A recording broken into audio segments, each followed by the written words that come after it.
नमस्कार सभी को, मैं Navneet Gautam classes of physics में आप सभी का स्वागत करता हूं। तो जैसा कि आपको मैंने पहले ही सूचित कर दिया था कि TGT, PGT, GIC, DSSB, KVS इस टाइप के जो भी आपके सभी एग्ज़ाम्स हैं जिनमें टीजीटी और पीजीटी की वैकेंसी निकलती है, उसके लिए आपका साइंस और मैथ्स दोनों आपके इसी चैनल पर स्टार्ट कर दी जाएंगी। ये बात मैं आपको पहले ही सूचित कर चुका हूँ। तो आज के इस लेक्चर से फिजिक्स के जो प्रीवियस ईयर क्वेश्चंस हैं आपके, जो टीजीटी पीजीटी में पूछे गए हैं, वो मैं आज से उसकी सीरीज स्टार्ट कर रहा हूँ। और फिजिक्स के लिए हम जो अपनी स्टडी करेंगे टीजीटी और पीजीटी के लिए, LT ग्रेड के एग्ज़ाम के लिए भी समान रूप से उपयोगी होगी, है ना। सभी इस टाइप के जो एग्ज़ाम हैं मैंने आपको, है ना, बताया और आप थंबनेल में भी देख सकते हैं। सभी के लिए समान रूप से लाभकारी रहेगी हमारी ये क्लासेस। तो मैं जो फिज़िक्स की, है ना, तैयारी का आपका एक तरीका रखूँगा, एक पैटर्न रखूँगा। तो एक लेक्चर की जो सीरीज रहेगी आपकी वो प्रीवियस ईयर रहेगा, क्योंकि आप देखते हैं आपके इन एग्ज़ाम्स में प्रीवियस ईयर से क्वेश्चंस बहुत ज़्यादा रिपीट होते हैं। तो प्रीवियस ईयर एक सीरीज आपकी चलेगी और उसी के पैरेलल, उसी के समांतर एक श्रृंखला, एक सीरीज आपकी चलने वाली है जो आपके टॉपिक वाइज क्वेश्चंस हैं। तो टॉपिक वाइज क्वेश्चंस भी आपको कराए जाएंगे एक सीरीज में, और दूसरी सीरीज में प्रीवियस ईयर क्वेश्चंस आपको कराए जाएंगे। ठीक है जी, क्लियर है। और जो भी टॉपिक क्वेश्चन, जो भी क्वेश्चन आएगा उससे रिलेटेड जो टॉपिक है आपका, वो आपको उस क्वेश्चन के साथ ही अच्छे से एक्सप्लेन किया जाएगा। तो ये हमारा मेथड रहेगा इस बैच को स्टार्ट करने का। और बाकी, है ना, आपका कोई क्वेश्चन हो, कोई क्वेरी हो तो आप कमेंट बॉक्स में बता सकते हैं। ठीक है जी। तो आइए इसी के साथ प्रीवियस ईयर के क्वेश्चंस में 2001 से हम स्टार्ट करते हैं। तो 2001 के ये क्वेश्चंस हैं आपके एग्ज़ाम्स में आए हुए टीजीटी पीजीटी में। तो आप देखेंगे पहला क्वेश्चन आपके सामने स्क्रीन पर होगा। ठीक है जी। तो पढ़ो, देखो क्या लिखा है इसमें। आप देख सकते हैं जो क्वेश्चन है आपका पहला, उसमें लिखा है, क्वेश्चन जो है आपको हिंदी और इंग्लिश मीडियम दोनों ही प्रकार के विद्यार्थियों के लिए सुविधाजनक बनाने के लिए लैंग्वेज आपको जो क्वेश्चंस की मिलेगी वो दोनों लैंग्वेज मिलेंगी, है ना, हिंदी में भी इंग्लिश में भी। आप क्वेश्चन को पढ़ सकते हैं जिस भी लैंग्वेज में आप सहज हों। तो आप देख सकते हैं पहला क्वेश्चन है, the magnifying power of A telescope can be increased. जो दूरदर्शी की आवर्धन क्षमता है वो किस प्रकार से बढ़ाई जा सकती है। ठीक है जी। तो दूरदर्शी टेलीस्कोप जिसे आप कहते हैं उसके बारे में आप बात करेंगे। तो सबसे पहले देखो मैं आपको बता देता हूँ। ठीक है जी। दूरदर्शी या जिसे आप टेलीस्कोप कहते हैं, इसकी स्टडी आप 12th क्लास में करते हैं सेकंड पेपर में। तो इसकी जो आवर्धन क्षमता है जिसे आप मैग्नीफाइंग पावर कहते हैं, इसके फॉर्मूले आपको याद होने चाहिए। ठीक है जी। उसी से रिलेटेड क्वेश्चन है, तो पहले मैं फॉर्मूला बता देता हूँ। जैसे ही आपको फॉर्मूला क्लियर हुआ तो क्वेश्चन भी आपका आसानी से आप सॉल्व कर लेंगे। ठीक है जी। तो देखो, आवर्धन क्षमता मैग्नीफाइंग पावर जो है वो भी आपकी दो भागों में आप उसे देख सकते हैं। जब जो आपकी इमेज है ना, जो प्रतिबिंब है, जब 25 सेंटीमीटर यानी d डिस्टेंस पर बनता है, एक तो तब इसका फॉर्मूला होगा। ठीक है जी।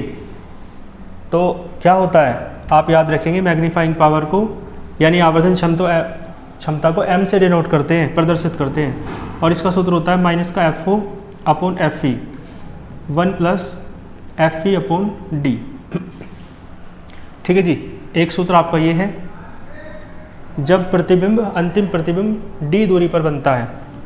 और दूसरा सूत्र आपका ये है, जब अंतिम प्रतिबिंब आपका इन्फिनिटी पे बनता है। ठीक है जी, अनंत पर बनता है। तो सूत्र हो जाता है m बराबर माइनस का FO अपॉन FE। ठीक है जी। माइनस जो है आपका, ये बात भी आप ध्यान रखेंगे, इससे भी क्वेश्चन पूछा गया है। माइनस जो है आपका वो ये बताता है कि जो वस्तु है उसकी तुलना में अंतिम प्रतिबिंब जो है वो उल्टा बनता है। ठीक है जी। तो वस्तु की तुलना में जो अंतिम प्रतिबिंब है वो आपका उल्टा बनता है। ये बात बताता है माइनस का चिन्ह। ठीक है जी। अब देखो आप क्वेश्चन पढ़ो। क्वेश्चन में ये कहा गया है कि किस प्रकार से आप इसकी मैग्नीफाइंग पावर को बढ़ा सकते हैं। ठीक है जी। दूरदर्शी की आवर्धन क्षमता को कैसे बढ़ा सकते हैं। तो इसमें तो मल्टीप्लाई वगैरह करके तब पता चलेगा। इसी वाले फॉर्मूले से आप साधारण रूप से देख सकते हैं। m बराबर है, माइनस का तो मैंने बताया क्या काम है, तो m बराबर है FO/FE। देखो m तब बढ़ सकता है जब या तो FO बढ़ाया जाए, आपको पता है ये बढ़ाते हैं डायरेक्टली प्रोपोर्शनल है ना, अनुक्रमानुपाती, और ये व्युत्क्रमानुपाती है इन्वर्सली प्रोपोर्शनल। तो ये बढ़ाओगे तो ये भी बढ़ेगा, ये घटाओगे तो ये बढ़ेगा। ठीक है जी। तो FO बढ़ाओगे तो भी m बढ़ेगा, FE घटाओगे तो भी m घटेगा। ठीक है जी। और आपको एक फॉर्मूला पता है, P बराबर होता है 1/f। ठीक है जी। तो इसका मतलब है यदि f घट रहा है तो P बढ़ेगा, f बढ़ रहा है तो P घटेगा, है ना। तो FO जो है यदि बढ़ रहा है तो जो PO है यानी ऑब्जेक्टिव लेंस जो है, देखो मैं एक बात और बता दूं, O क्या है, E क्या है, ये भी मैं आपको क्लियर कर दूं। जो O है आपका, वो है आपका ऑब्जेक्टिव लेंस की focal length of objective lens. ठीक है जी। O का मतलब ऑब्जेक्टिव लेंस यानी कि जिसे आप कहते हैं अभिदृश्यक लेंस। ठीक है जी। जो दूरदर्शी है उसमें दो लेंस होते हैं, एक अभिदृश्यक लेंस होता है और एक होती है नेत्रिका। ठीक है जी।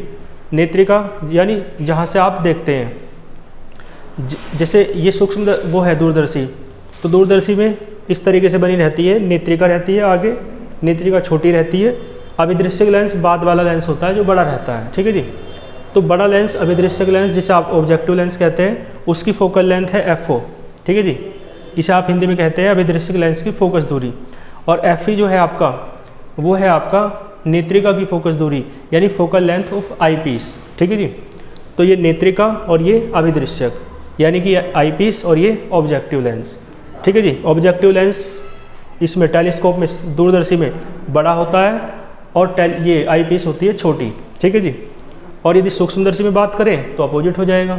ठीक है जी। वहाँ नेत्रिका छोटी रहती है ना, मतलब इसका अपोजिट रहता है। आप देख लेंगे इसका जो भी है, जैसा मैं सूक्ष्म दूरदर्शी के लिए बता रहा हूँ उसका जस्ट अपोजिट आप किसके लिए लिख लेंगे, आप लिख लेंगे सूक्ष्मदर्शी के लिए। यानी यदि मैं दूरदर्शी का क्वेश्चन करा रहा हूँ तो आप क्वेश्चन कर लेंगे, मतलब इसके सारे ये फॉर्मूले आप देख करके सूक्ष्मदर्शी के भी एक साथ लिख लेंगे और उसकी आवश्यक बातें। तो मैं टॉपिक पे आता हूँ। मैंने आपसे ये कहा कि P बराबर 1/f होता है, F बढ़ाओगे P घटेगा, F घटाओगे P बढ़ेगा। ठीक है जी। तो ऑप्शन जो है नेत्रिका के रूप में दे रखा है। तो आप एक बताओ, यदि FE घटाओगे तब M बढ़ेगा, यानी M बढ़ाना है आपको तो FE घटाना पड़ेगा, और FE घटाना पड़ेगा तो PE क्या करना पड़ेगा, बढ़ाना पड़ेगा। ठीक है जी। यानी आपको आई पीस जो है, नेत्रिका जो है, उसकी पावर को, उसकी शक्ति को बढ़ाना पड़ेगा। ठीक है जी। तो देखो आप ऑप्शन देख लो। पहला ऑप्शन है फोकस दूरी बढ़ाकर, तो फोकस दूरी बढ़ाकर ये बताया नहीं किसकी फोकस दूरी बढ़ाकर, तो ये ऑप्शन तो होगा नहीं। दूसरा ऑप्शन है उच्च शक्ति की नेत्रिका लगाकर, यानी by fitting eyepiece of higher power. Higher power की जो आई पीस है उसकी बात कर रहे हैं। ठीक है जी। तो हायर पावर की आई पीस की बात कर रहे हैं, तो ये बात मैंने आपको बताई, आई पीस की पावर क्या कर दी, हायर, अधिक। तो दूसरा ऑप्शन करेक्ट हो जाएगा। फिर कहा कम शक्ति की नेत्रिका लगाकर, तो कम तो है नहीं, ऊपर को एरो लग रहा है, इसका मतलब ज़्यादा पावर है ना। और वस्तु की दूरी बढ़ाकर, तो ये ऑप्शन भी नहीं है, तो इसका ऑप्शन नंबर बी करेक्ट हो जाएगा। क्लियर है जी। तो ऑप्शन नंबर बी इसका करेक्ट हो जाएगा। पूरी एक्सप्लेनेशन इसी तरीके से हम करेंगे, कोई जल्दी वाली बात नहीं है, क्योंकि एग्ज़ाम की डेट अभी है ना क्लियर नहीं है। यूपी की बात करें विशेष रूप से। ठीक है जी। और DSSB के तो अभी फॉर्म में नहीं आए हैं, तो इस तरीके से है ना, तो आराम से करेंगे। एक क्वेश्चन को बहुत अच्छे से समझ के विस्तार साथ उससे रिलेटेड कोई भी क्वेश्चन आपका बन जाए तो भी हम कर सकें, है ना। तो इस तरीके से हम क्वेश्चंस को तैयार करेंगे। यहाँ तक स्क्रीनशॉट ले लो आप। ठीक है जी। इसके बाद चलो फिर चलते हैं सेकंड क्वेश्चन पे। तो सेकंड क्वेश्चन आप देख सकते हो। चलो पहले मैं इसे रफ कर दूँ।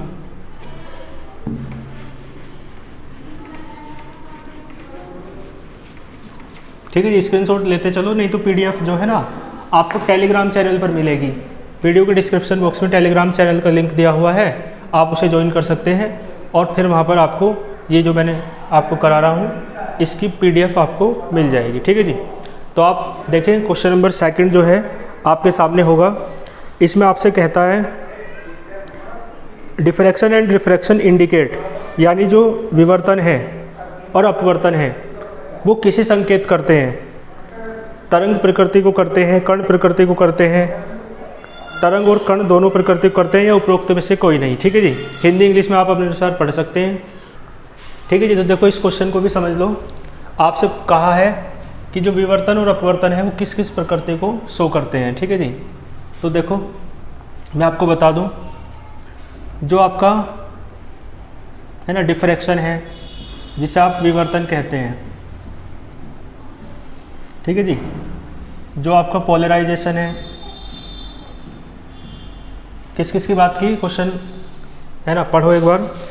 आपसे क्वेश्चन में कह रहा है डिफ्रैक्शन एंड रिफ्रैक्शन। ठीक है जी।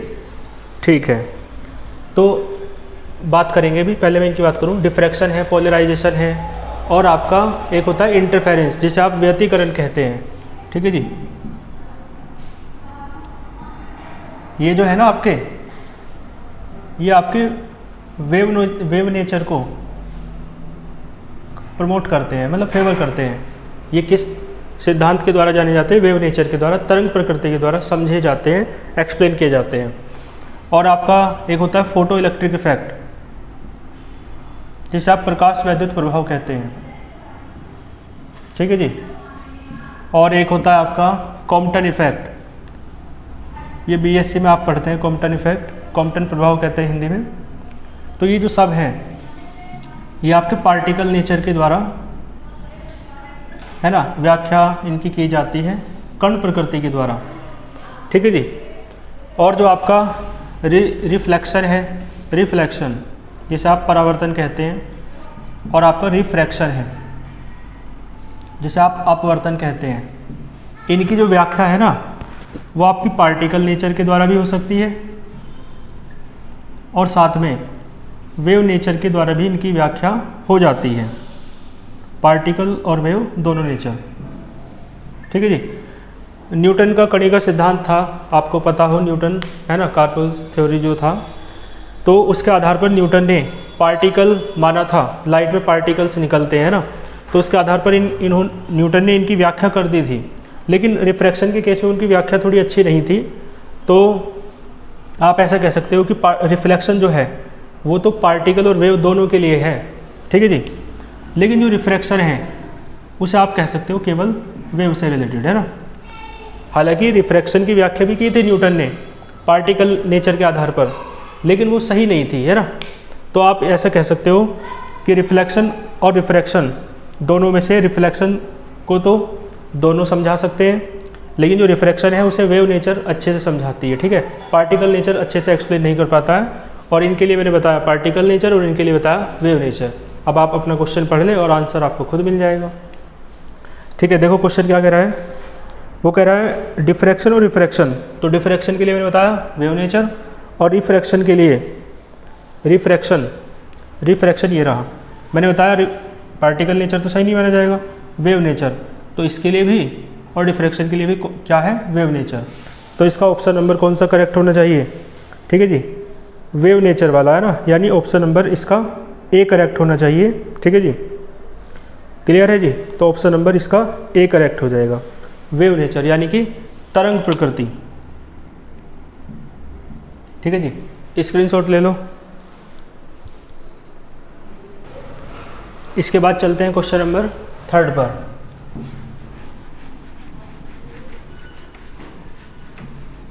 देखो क्वेश्चन नंबर 3 क्या कहता है, पढ़े आप क्वेश्चन। देखो कह रहा है x बराबर एक इक्वेशन दे रखी है आपको। ठीक है, क्या? a sine omega T plus π/6 और एक दे रखा है x डैश बराबर कितना है? a cos omega T. आपसे कहा इनके तरंगों के बीच कलांतर बताओ, है ना, फेज डिफरेंस बताना है आपको वेव्स के बीच। तो ये साइन में है तो इसे भी साइन में बना लो, फिर करते हैं कुछ। तो ए साइन, देखो इसे आप ऐसे कर लो π/2 प्लस ओमेगा टी, ठीक है जी। साइन में π/2 में चेंज हो जाता है तो फिर ये दोबारा कोस बन जाएगा, ठीक है ना। तो साइन 90 प्लस थीटा क्या होता है, कोस होता है, तो इससे यही बन जाएगा। तो बात इसे आप ऐसे लिख सकते हो।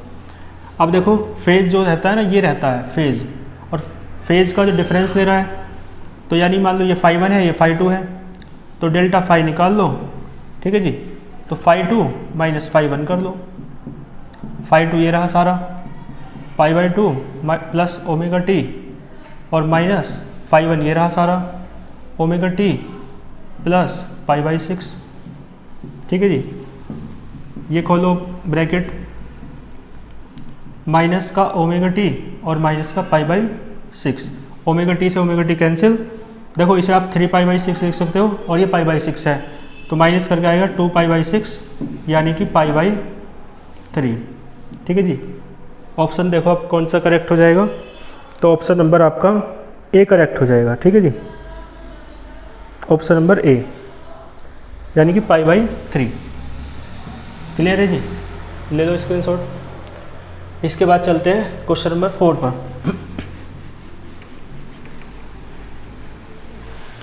देखो क्वेश्चन नंबर 4,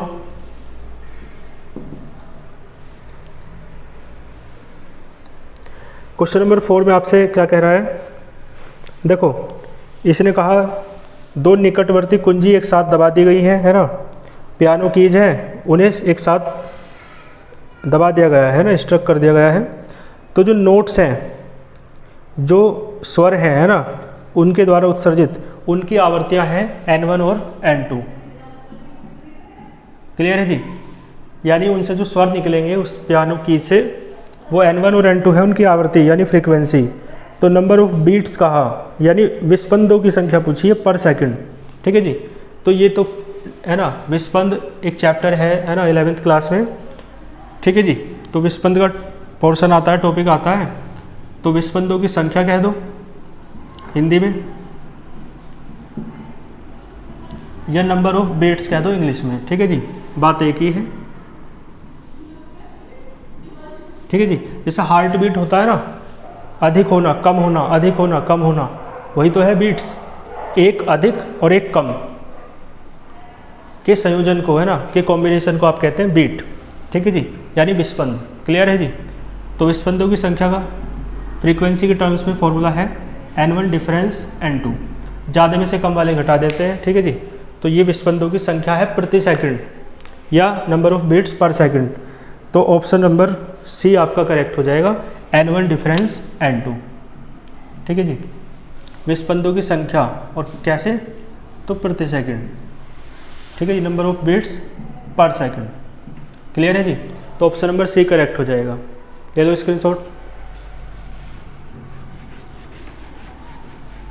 क्वेश्चन नंबर 5 पे चलते हैं।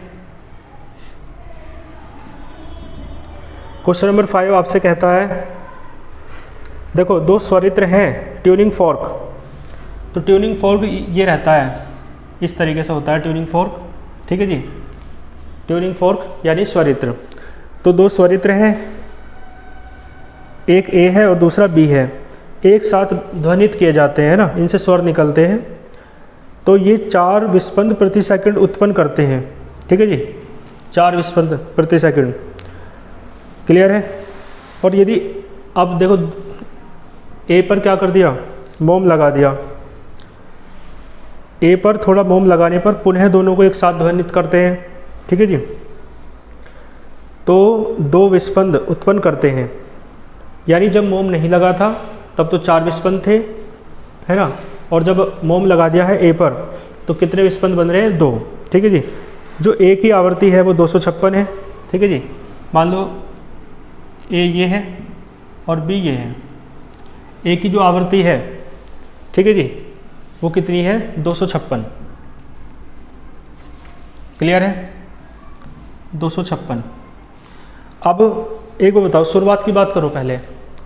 आपको पता है आवृत्ति कैसे निकालते हैं, आवृत्ति का सूत्र पता तो है, N1 डिफरेंस N2 होता है, ठीक है जी। आपको ए की आवृत्ति यानी NA, इसे NB कह दो, तो ए की आवृत्ति पता है 256, तो बी की आवर्ती क्या होगी, है ना भाई, या तो 260 होगी, क्योंकि अंतर तो 4 का है ना, शुरुआत में 4 विस्पंद बन रहे हैं, विस्पंदों की संख्या क्या होता है, आवर्ती का अंतर। अभी तो फॉर्मूला लिखवाया, प्रति सेकंड उत्पन्न होने वाले विस्पंदों की संख्या बराबर आवर्ती का अंतर, है ना। तो ए की तो दे रखी है 256, अब बी की नहीं पता हमें, तो बी की या तो 260 हो सकती है या 252 हो सकती है, क्योंकि अंतर 4 का आना चाहिए। 260 होगी तो भी 4 का अंतर आएगा, 252 होगी तो भी 4 का अंतर आएगा ना, यानी या तो आवर्ती 260 हो सकती है या फिर आवर्ती 252 हो सकती है, ठीक है जी। 4 का अंतर तभी तो बैठेगा, और ये आवर्ती है ए की, क्लियर है जी। अब आगे पढ़ो। अब आपसे क्या कहा, इसने ये कहा कि ए पर मोम लगा दिया। अब एक बताओ, ए की आवर्ती 256 थी, अब उस पर मोम लगा दोगे तो वो जो आवर्ती है, आवर्ती यानी 1 सेकंड में होने वाले जो वाइब्रेशन है, कंपन है, उनकी संख्या मोम लगाने पे तो कम वाइब्रेशन करेगा ना 1 सेकंड में, तो आवर्ती पहले 256 थी, अब कम हो जाएगी, ठीक है जी। तो कम हो जाएगी और विस्पंद बन रहे हैं 2, तो अब अंतर रहेगा 2 का, ठीक है जी।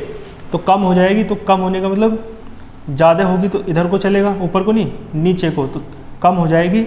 विस्पंद बन रहे थे पहले 4, यानी इन दोनों में पहले 4 का डिफरेंस था, अब 2 विस्पंद बन रहे हैं, तो अब जो आवर्ती है उस आवर्ती और इस वाली आवर्ती में 2 का डिफरेंस होना चाहिए, यानी कितनी हो जाएगी ये 254, ठीक है जी। अब देखो ये ए की तब वाली आवर्ती है ना, जब मोम लगा दिया, और ये आवर्ती है बी की। बी की इन दोनों में से कोई सी आवर्ती हो सकती है, ठीक है जी, क्योंकि हाँ मैंने बताया ए की आवर्ती 256 दे रखी है, बी की आवर्ती या तो 260 हो सकती है, 252। तो हमने पता नहीं 260 है 252, तो हमने सोचा 260 भी हो सकती है 252 भी, लेकिन अंतर 4 का है, तो 4 का अंतर तो यहाँ से भी बैठ रहा है और 4 का अंतर यहाँ से बैठ रहा है, तो पता नहीं चल पा रहा कौन सी है। लेकिन जब मोम लगाया तो ए की आवर्ती घट जाएगी, बढ़ेगी नहीं, तो घट के 256 से ज़्यादा नहीं होगी, कम हो जाएगी, और कम होके अंतर जो अब बाद में है 2 विस्पंद बन रहे हैं, पहले विस्पंद बन रहे थे 4, तो 4 का डिफरेंस था ए और बी की आवर्ती में, लेकिन अब विस्पंद 2 बन रहे हैं, तो ए और बी की आवर्ती में 2 का अंतर होना चाहिए।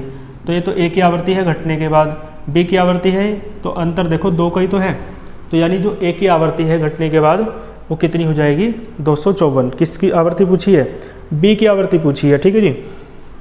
तो जो मोम लगाने के बाद अंतर है 2 का है, ठीक है जी। तो आप खुद देखें, ए की आवर्ती तो 254 है, तो बी की आवर्ती पूछी है, तो कौन सी हो जाएगी 252। 252 देख लो कौन सा है, 252 का ऑप्शन है आपका बी ऑप्शन, ठीक है जी। तो 252 आवर्ती हो जाएगी बी की आवर्ती, ठीक है जी, क्लियर है। क्योंकि ए की आवर्ती 256 पहले थी, मोम लगाने पे 254 हो गई घट के, ठीक है, और दो ही घटी है। ये बात कैसे पता चली, क्योंकि विस्पंदों का अंतर पहले 4 था दोनों के बीच, ए और बी के बीच, अब 2 का है, तो 2 का कब होगा, जब यहाँ 254 हो, नीचे तो 252 ही है।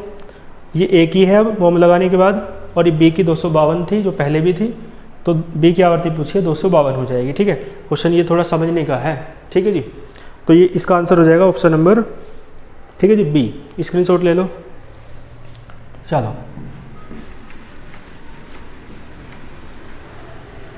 इसके बाद चलते हैं क्वेश्चन नंबर, आप देखें क्वेश्चन नंबर कौन सा 6, ठीक है जी। 5 क्वेश्चन 6 है, कौन सा है देखो, हाँ 6 ही है। देखो आपसे कहा तनी हुई डोरी है ना, जिसके दोनों सिरों को कसा गया है। इंग्लिश में भी आप पढ़ सकते हैं यदि आप इंग्लिश में सहज हैं तो। एक डोरी है तनी हुई जिसके दोनों सिरों को कसा गया है, ठीक है जी। तरंग दैर्ध्य वेवलेंथ है लैम्डा, है ना। तो आपसे कहा इसका मान कितना है एल, मतलब इसकी जो लंबाई है वो एल है, तरंग दैर्ध्य जो इसमें उत्पन्न होती है वो लैम्डा है, और है ना एन एक पूर्णांक है। तो आपसे पूछा गया है रिलेशन क्या होगा, है ना, लैम्डा और एल के बीच, इस तरीके से आपको दे रखा है, ठीक है जी, क्लियर है। तो आप एक बताओ, इसके लिए आपने स्टेशनरी वेव चैप्टर पढ़ा हो, जिसे आप अप्रगामी तरंग कहते हैं, तो उसमें तरंग बनती है देखो इस तरीके की, तरंग ऐसे बन सकती है। आपको एक बात पता हो, जहाँ पर डिस्प्लेसमेंट मिनिमम रहता है वहाँ पर बनते हैं नोड, ठीक है जी, और जहाँ पर मैक्सिमम रहता है वहाँ पर बनते हैं एंटी नोड। ठीक है जी, क्लियर है। तो आपको एक फॉर्मूला याद होना चाहिए, नोड के बीच या एंटी नोड के बीच जो डिस्टेंस होती है वो होती है आपकी लैम्डा बाई, देखो ध्यान देना, लैम्डा बाई कितनी 2, और नोड एंटी नोड के बीच जो होती है डिस्टेंस वो होती है लैम्डा बाई 4। क्लियर है। तो आपसे किस किस के बीच रिलेशन पूछा है, एक तो लैम्डा के बीच, देखो ऑप्शन पढ़ो आप लोग, एक तो लैम्डा है, एन है और एल है, इनके बीच आपसे रिलेशन पूछा है। ठीक है जी। तो देखो मैंने कहा ये बात आपको समझ गए, दो नोट क्या है, नोट है आपका, जो नोट है आपका वो है मिनिमम डिस्प्लेसमेंट, और जो मैक्सिमम डिस्प्लेसमेंट है वो एंटी नोट है ना, परस्पंद और निस्पंद हिंदी में कहते हैं। ठीक है जी। तो कोई दो लगातार नोड हो या कोई दो लगातार एंटी नोड हो, दोनों के बीच का डिफरेंस या अंतर कितना है, या डिस्टेंस कितनी है, लैम्डा बाई 2। नोट और एंटी नोट के बीच का लैम्डा बाई 4 है। तो आप बताओ, note anti note lambda by 4, note anti note lambda by 4, तो टोटल कितना आएगा, लैम्डा बाई 2। ठीक है जी। यानी इस केस में एल किसके बराबर हो गया, लैम्डा बाई 2 के। और इसी प्रकार यदि मैं दूसरा केस रखूँ इस तरीके से, यहाँ पे देखो इस तरीके की तरंग बनी है, यहाँ पे मान लो इस तरीके की बन जाए, इस तरीके की, तो देखो यहाँ note anti note, note anti note है ना, एंटी नोट और फिर नोट। ठीक है जी। आपको बताया किन्हीं दो नोट और किन्हीं दो नोट के बीच लैम्डा बाई 2 का है, तो लैम्डा बाई 2 यहाँ आएगा, लैम्डा बाई 2 यहाँ आएगा, तो टोटल कितना हो जाएगा लैम्डा, और ये वैसे एल है तो एल लैम्डा के बराबर हो गया। और मान लो तरंग इस प्रकार से बने, लेंथ तो एल ही है लेकिन तरंग इस प्रकार से बने, 2 की जगह 3 हो जाए इस बार, है ना, इस तरीके से। तो देखो नोट नोट नोट नोट है ना, तो lambda by 2 lambda by 2 lambda by 2, note के बीच की डिस्टेंस लैम्डा बाई 2 है ना, और ये सारी एल है ही, तो एल बराबर यहाँ किसके बराबर रहेगा, lambda by 2 lambda by 2 lambda by 2, यानी 3 लैम्डा बाई 2। अब देखो ध्यान देना, यहाँ पर एल था लैम्डा बाई 2 के बराबर, यहाँ पे जो एल था वो था लैम्डा बाई 2 लैम्डा बाई 2, यानी 2 इंटू लैम्डा बाई 2 के बराबर। लैम्डा बाई 2 जोड़ के 2 इंटू लैम्डा बाई 2 तो आएगा, चाहो तो आप लैम्डा लिख लो। और यहाँ पे जो एल है वो 3 इंटू लैम्डा बाई 2 के बराबर है। लेकिन यदि एन के लिए करें, देखो 1 के लिए करा, 2 के लिए करा, 3 के लिए करा, इसी प्रकार यदि nth के लिए करें, ठीक है जी, तो L बराबर क्या आएगा, देखो यहाँ पहले 1 था, यहाँ पे 2 है, यहाँ 3 है, अब इसी प्रकार क्या आ जाएगा n और लैम्डा बाई 2। तो L बराबर nth के लिए करें, n वे के लिए बात करें ना, तो L बराबर है n इंटू लैम्डा बाई 2। अब देख लो n के लिए तो कहा था इसे, n एक पूर्णांक है कहा था वैसे, तो n के लिए पूछा है, लैम्डा की वैल्यू निकाल रखी है, तो लैम्डा बराबर क्या आएगा, यहाँ से आप लैम्डा निकाल लो, लैम्डा बराबर आएगा, है ना, n इंटू, देखो लैम्डा निकालोगे ना 2 अपॉन वो 2l और अपॉन n, ठीक है जी, n अपॉन पहुँचेगा, तो लैम्डा बराबर है 2l अपॉन n या 2 इंटू एल अपॉन n, बात एक ही है, तो ऑप्शन नंबर सी करेक्ट हो जाएगा। क्लियर है जी, कर लोगे इसे। तो ये है क्वेश्चन नंबर 6, आपके समझने का क्वेश्चन था ये भी। चलो इसके बाद चलते हैं आगे, क्वेश्चन नंबर किस पे, 7th पर। देखो 7th में क्या करा है, आपसे कहा जो एक श्रोता है और एक प्रेक्षक है, दोनों गतिमान है ना, तो आवर्ती में आभासी परिवर्तन ज्ञात करने का संबंधी नियम क्या है। ठीक है जी। तो ये देखो आपको एक बात पता होना चाहिए, एक होता है डोपलर प्रभाव, जिसमें श्रोता जो होता है ना, ध्वनि के केस में बात करें तो श्रोता है ना, और प्रकाश के केस में बात करें तो होता है दर्शक, ऑब्जर्वर, और वैसे श्रोता यानी लिसनर कह सकते हो, या है ना ऑडियंस कह सकते हो, इस तरीके से। तो देखो ध्यान देना, जब श्रोता, ध्वनि के केस में बात कर लेते हैं, तो श्रोता यानी है ना, और साथ में जो सोर्स है, सोर्स यानी स्रोत, तो जो स्रोत और ऑब्जर्वर या श्रोता जिसे आप कह रहे हो, जिसे आप है ना प्रेक्षक भी कह सकते हो, इन दोनों के बीच क्या है, एक रिलेटिव मोशन है, आपेक्षिक गति है। ठीक है, आपेक्षिक गति है किस किस के बीच, एक तो आपका स्रोत है, ध्वनि या प्रकाश का स्रोत है, सोर्स है, ठीक है, वो मोशन कर रहा है, और एक है, यदि ध्वनि सोर्स है, ध्वनि का स्रोत है, तो श्रोता है ये सुनने वाला, और यदि प्रकाश स्रोत है तो ये क्या है, ये है आपका ऑब्जर्वर, देखने वाला। तो दोनों के बीच क्या है, रिलेटिव मोशन है, आपेक्षिक गति है, यानी दोनों की, देखो दोनों या तो एक साइड को चल रहे हो या अपोजिट साइड को चल रहे हो, तो ये तो कई सारे केस हैं, लेकिन है ना, जब इन दोनों के बीच आप ये बात ध्यान रखें, आपेक्षिक गति होती है, तो जो आवृत्ति है वो बदल जाती है, फील अलग होती है ना। आप देखते हैं जाती हुई ट्रेन का जो स्वर है वो अलग सुनाई देता है, आती हुई ट्रेन का अलग सुनाई देता है। ट्रेन जब दूर जाती है तो अलग फील होती है उसकी सीटी, है ना, जब पास आती है तो थोड़ी अलग फील होती है। तो आवृत्ति में परिवर्तन होता है आभासी तरीके से, ठीक है जी। और उसका जो सूत्र है वो है, आभासी आवृत्ति का सूत्र भी है, ठीक है जी, एन डैश बराबर N V plus minus V O और V plus minus V S, ठीक है जी। O for observer, S for source. N dash जो है आपके वो आभासी आवृत्ति है, और एन क्या है आपकी वास्तविक आवृत्ति। और ये जो, ठीक है जी, ये रिलेटिव वेलोसिटी है, आपेक्षिक गति, ये ऑब्जर्वर की वेलोसिटी है ना, प्रेक्षक की, और ये है सोर्स की वेलोसिटी, है ना, स्रोत की। तो इसमें क्या पूछा है, नियम कौन सा है, तो ये नियम है डॉपलर का नियम, है ना, ये डॉपलर प्रभाव कहलाता है, ठीक है जी। ये जो आपके सामने मैंने लिखा है ये सारा डॉपलर प्रभाव है, और ये डॉपलर प्रभाव में आभासी आवृत्ति का सूत्र है, ठीक है जी। तो आपसे यही पूछा था कि ये नियम कौन सा है, तो नियम तो बहुत आसान सी बात है, ये डॉपलर प्रभाव का नियम है, ठीक है जी, क्लियर है। तो इस तरीके से आप डॉपलर प्रभाव एक बार पढ़ लेंगे तो ये क्वेश्चन और आपको अच्छे से समझ में आ जाएगा। डॉपलर प्रभाव का कोई भी क्वेश्चन आ सकता है, ठीक है जी। आभासी आवृत्ति का सूत्र मैंने आपको बता ही दिया। आइए चलते हैं, तो इसमें ऑप्शन नंबर कौन सा करेक्ट हो जाएगा आपका, है ना, देखो डॉपलर प्रभाव पहले में ही है, तो आपका ऑप्शन नंबर ए करेक्ट हो जाएगा। इसके बाद चलते हैं, ठीक है जी, क्वेश्चन नंबर कौन सा है, 8। क्वेश्चन नंबर 8 में आपसे कह रहा है बिंदु आवेश के लिए विद्युत क्षेत्र की तीव्रता E जो है दूरी के साथ किस प्रकार से परिवर्तित होती है।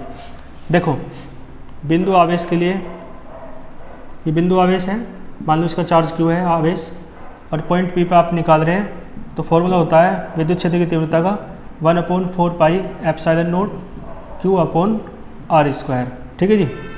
तो बिंदु आवेश के लिए इस प्रकार से होता है, E समानुपाती है 1/r² के, ठीक है जी। TGT PGT के स्टूडेंट्स ज़्यादातर हिंदी माध्यम के होते हैं, इसलिए मैं हिंदी में ज़्यादा यूज कर रहा हूँ, ठीक है, जो अपना वो है।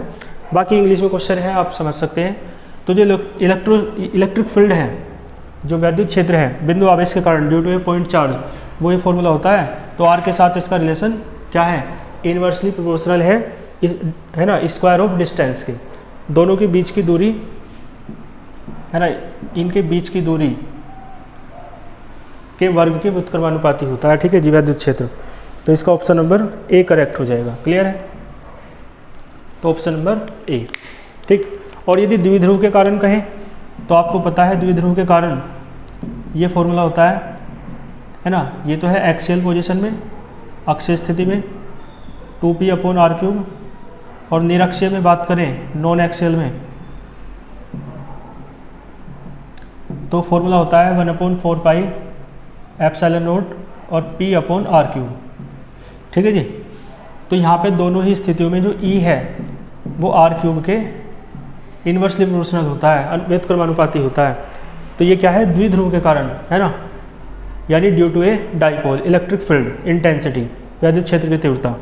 तो डाइपोल के कारण कहे तो r³ के इनवर्सली प्रोपोर्शनल, और इसके पॉइंट चार्ज के कारण कहे बिंदु आवेश कारण, तो स्क्वायर के, है ना, वर्ग के व्युत्क्रमानुपाती, inversely proportional to the square of distance, ठीक है जी। तो ऑप्शन नंबर इसका ए करेक्ट हो जाएगा। कर लोगे आप इसे, चलो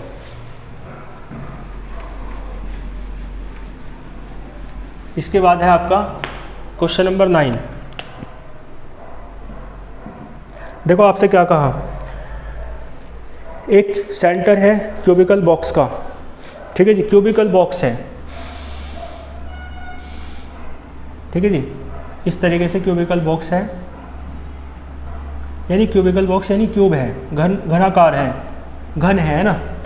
इसके सेंटर पर रखा है एक charge plus Q, capital Q है। तो आपसे कहा टोटल फ्लक्स की वैल्यू बतानी है ना, एक दीवार से जो निकल रहा है विद्युत फ्लक्स उसकी वैल्यू।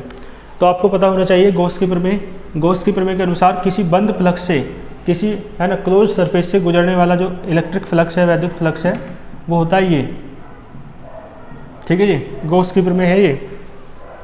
तो ये तो पूरे घन से गुजरने वाला विद्युत फ्लक्स है, और घन में 6 सतह हैं, 6 पृष्ठ हैं, तो एक पृष्ठ से गुजरने वाला कितना होगा, फाई ई डैश, भाई जितना घन से गुजरने वाला है उसका 6 भाग हो जाएगा, ठीक है ना, 6 से भाग कर दो और फाई ई की वैल्यू रख दो, तो Q/6 एप्सिलॉन नॉट आ जाएगा, ठीक है जी।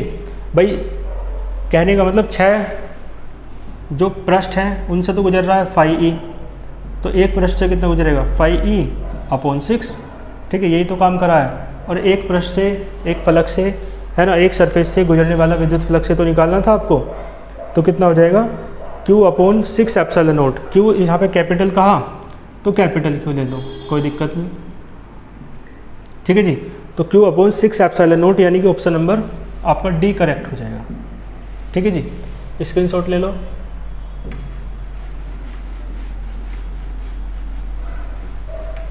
इसके बाद है क्वेश्चन नंबर 10। देखो क्वेश्चन नंबर 10 में कहा एक वैद्युत द्विध्रुव है, एक वैद्युत द्विध्रुव से इसकी अक्षीय स्थिति में इससे कुछ दूरी पर एक आवेश है जो बल F का अनुभव करता है। तो कह रहा है यदि दूरी दुगनी कर दें तो आवेश पर बल लगेगा जो वो कितना होगा, है ना। देखो क्वेश्चन क्या है, देखो द्विध्रुव की बात की है, तो द्विध्रुव के कारण लगने वाला बल F है, और F बराबर होता है Q/E। तो F बराबर Q/E, E क्या है, द्विध्रुव के कारण लगने वाला बल, वो द्विध्रुव के कारण विद्युत क्षेत्र की तीव्रता है, ये electric field intensity due to डाइपोल क्या होगी, 2p/r³। ये है जी, क्लियर है, जो फोर्स की वैल्यू है। अब इसने कहा जो डिस्टेंस है वो क्या कर दी, डबल कर दी, आधी। पढ़ो क्वेश्चन में, इसने कहा जो डिस्टेंस है ना, दूरी, वो दोगुनी कर दी, तो बल पे क्या इफेक्ट पड़ेगा। तो यानी r की जगह, है ना, r/2 वो दोगुनी कर दी, 2r कर दिया। तो देख लो r की जगह 2r करोगे तो क्या आएगा, बताओ मुझे। ये तो सारा कांस्टेंट है, इसे छोड़ो, है ना। f डैश में, ठीक है जी, r डैश हो जाएगा, और r डैश है पहले का दुगना, पहले का कितना, 2 गुना, ठीक है जी।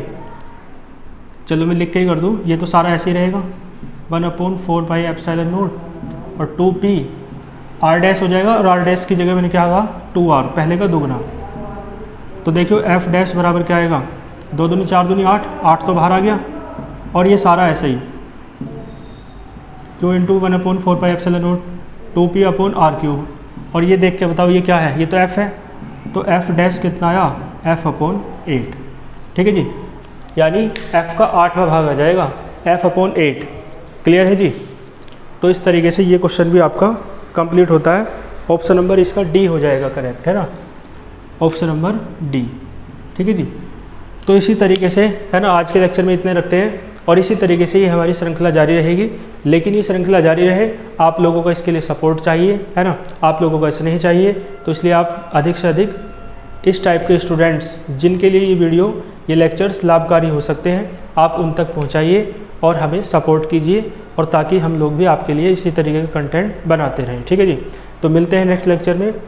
कमेंट करके बताइए कि आपको कैसा लगा, और जो भी आपका क्वेश्चन हो, क्वेरी हो, आप कमेंट बॉक्स में बता सकते हैं, ठीक है जी। मिलते हैं फिर नेक्स्ट लेक्चर में, नेक्स्ट आगे के क्वेश्चंस के साथ, प्रीवियस ईयर के साथ। तब तक के लिए ऑल द वेरी बेस्ट।